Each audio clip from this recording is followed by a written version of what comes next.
Here we are, coming out of a pandemic and seeing new options, new mindsets, and yes, new creative missions. This is where it gets good. Now, finally, after taking a hard look at the past, let's dive into the creative future. What can you do to unleash the innate creative potential burning away inside of you? You know by now that I firmly believe each of us is innately creative, some more so than others. But we've all got the spark buried somewhere down deep inside us. Creativity is such an essential part of being human that it can never be fully bred out of us or lost upon us. But within many of us, it has been buried or ignored for years. So here's the question. Have you identified the thing or things that are preventing you from being your most creative self? Maybe it's fear or a lack of belief in your own creative abilities. Maybe it's a misunderstanding of what it really means to create. Maybe it's that you're unsure of where to start. If so, here's my list of 3 small ideas and 1 great big one for making 2023 your most creative year ever. First up, don't listen to fear. Fear is the fastest acting poison of creativity known to mankind. More books have gone unpublished, more paintings unpainted, and more businesses unlaunched as a result of fear than anything else. We are afraid to be wrong. We are afraid to make a mistake. We're afraid of not being perfect. We're afraid of looking stupid and being laughed at or being rejected. There are a million scary things out there and inside us that make us say to ourselves, pursue this creativity? I don't think so. But the fact of the matter is that by embracing our innate creativity, it's an invitation to try and sometimes make errors. We cannot live authentically creative lives without failure and defeat. But when we give in to fear or failure or the fear of imperfection, we do nothing but defeat ourselves. So then, step 1 of living your most creative year yet must be to learn to ignore fear and forge ahead. Next, you need to find your why. For my entire creative career, I have preached the power of why, the motivation of why, and the essential driving power of knowing why you choose to do and design the things that you do. As a society, we have slowly lost the ability to see a reason behind so much of what we do on a daily basis. As creative thinkers and doers, not having a motivating vision or our why is almost as much of a creativity killer as fear. It can take years to find our why. I know I didn't really find a motivating vision for myself until I was almost graduating from design college and saw and understood my why. I thought my why was somehow wrapped up in the ideas of good font choices, nice color families, and perfect layouts. But the things I thought would give me the greatest personal sense of satisfaction, good-looking designs, turned out to be either window dressing or self-indulgent flavors of the minute.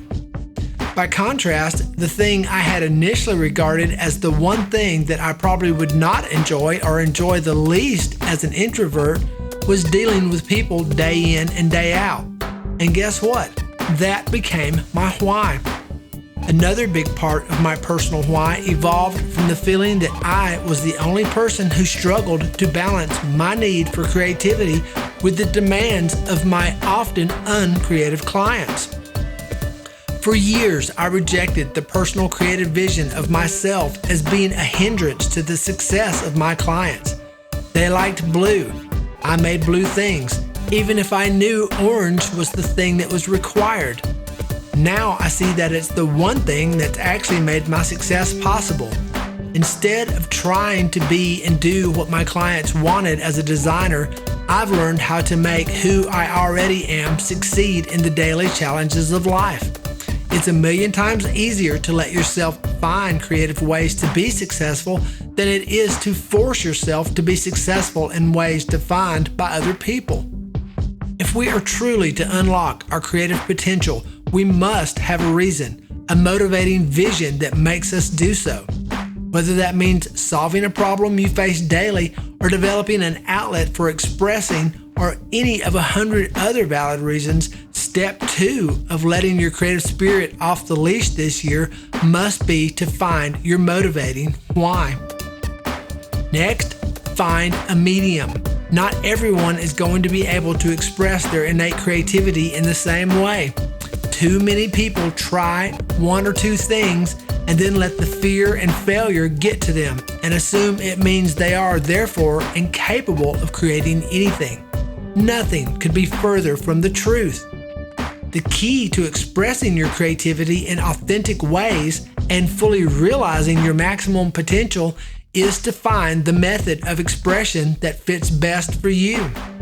Don't let anyone tell you that being creative you have to write or paint or make music or be an entrepreneur type. Your creative potential is exactly that, yours, and the medium you choose to express your creativity must be one about which you feel passionate and through which you can best tell your creative story. All of this brings us to the final idea regarding unlocking your creative potential. Understand that you are a storyteller and that the truest expression of your creative potential is to find a way to tell your story in an authentic and engaging way. Here's the big idea. Tell a good story. Human beings have been telling each other stories since we first discovered language. The earliest roots of civilization were handed down in oral traditions spanning thousands of years. A culture wishing to preserve its heritage developed stories, myths, folklores, and legends to pass on its worldview to succeeding generations. In much the same way, each of us tells a story in everyday life. But before you can authentically understand and harness your own storytelling power, you've got to silence that nagging voice inside of you that says, nobody wants to hear what you have to say. You have to find the compelling vision that makes you need to tell your story. As I said above, the medium that you choose to use in releasing your creativity has to be one that enables you to tell your story in the best way possible. Our brains record information not logically, but as patterns of experiences or stories, and we explain ourselves and connect to others through stories. Painting tells a story. Writing tells a story. Marketing tells a story. Office psychology tells a story. Accounting tells a story. Each and every one of us is a storyteller in our daily lives, regardless of whether we do so consciously. Therefore, the key to realizing your full creative potential is inescapably intertwined with your ability to tell a compelling story. Becoming a better storyteller, regardless of your work, is no easy task, but it is a simple one. Storytelling, whether through written or spoken word or some other form of communication, is essentially the art of creating a framework on which to hang data. As humans, we retain stories much better than raw data. Anecdotes and personal experience are more relatable than numbers, which is why as children we learn mathematical problems better when they are cloaked in real-life situations. 3 + 3 = 6 is a much more abstract concept than Jane has 3 apples and Billy has 3 apples. Narrative imagining or storytelling is the fundamental instrument of thought. Rational capacities depend upon it. It is our chief means of looking into the future or predicting or planning and explaining new or difficult concepts. The ability to tell a story, whether through words or some other form, is what separates the millionaires from the millions. It's what separates the out-of-the-box thinker from the box checker. The ability to craft a compelling narrative is the key to achieving your fullest creative potential. It's also one of the biggest indicators of whether you will be successful in life or work. People respond to stories. They interact with others based on stories. Business consultants these days will even tell you that not only is storytelling a good skill to have, but is actually a strategic imperative for businesses to develop. The purpose of a storyteller is not to tell you how to think, but to give you questions to think upon. And ultimately, our creative potential as human beings is tied fundamentally to our stories and our abilities to relate to those stories to others. But the question remains, how do we become better storytellers? Here are 3 general ideas on how to develop your own storytelling ability. First up, gain and hold your audience's interest. Regardless of the medium you choose to tell your story, your first task is to grab your audience's attention and hold it.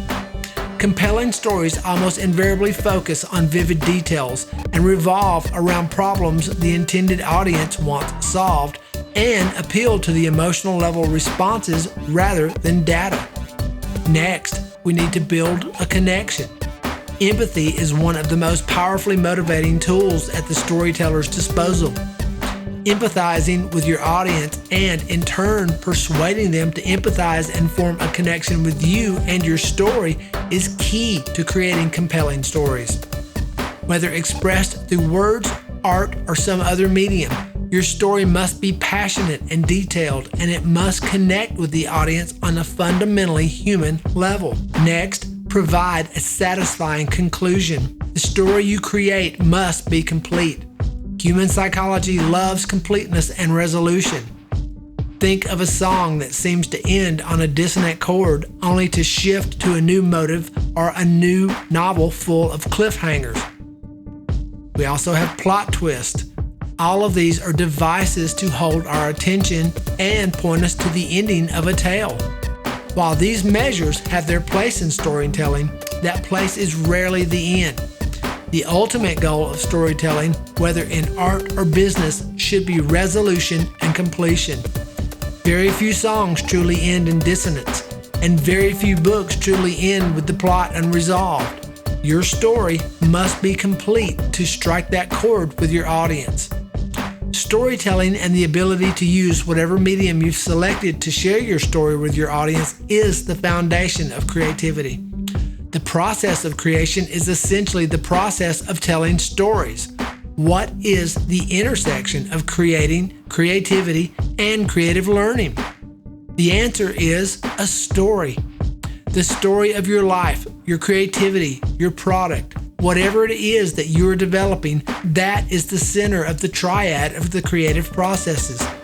The story is the result of successfully combining all 3 of the processes, and telling your story is, without question, the ultimate goal of unlocking your own creative potential. If you enjoy these talks, then consider subscribing and comment below on your own creative journey, or suggest future topics for me to take a look at. That's it, my fellow creatives. Now get out there and create the magic your mind has manifested. J3.